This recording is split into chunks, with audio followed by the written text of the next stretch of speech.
Right, ladies and gentlemen, this is a scarce item, so scarce I can barely find any copies of it for sale at all on the whole of the internet.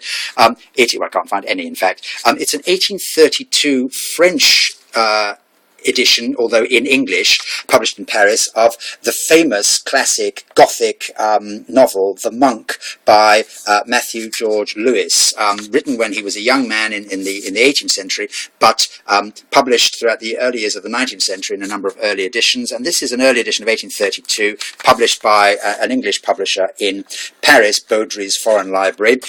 It's in its original binding, its original sort of marbled paper and leather binding, which is fairly distressed. It's basically disbound. The back cover is attached, the front cover is not, and the spine is missing. But apart from foxing, the text block of the book is tight and complete. There's a postcard in there for some reason. And as I say, it's a classic book about which many scholarly articles and treatises have been written. Its influence on Gothic literature, on the early literature of the 19th century, on Mary Shelley, various other writers. It had a great influence, and this, as I say, is a scarce French edition of 1832, but published in France, but translated in English.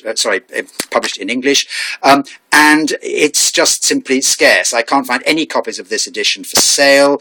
On Google Books, on sort of Abe Books, the 140 million volume antiquarian book site, there are no copies for sale. Much later editions, 19th century editions, are going in the hundreds of pounds. So as for this 1832 Paris published English edition, I simply don't know, but there it is. Matthew George Lewis's The Monk, a classic Gothic horror novel of the 18th century, published here in the French published edition of 1832. Thanks. Bye.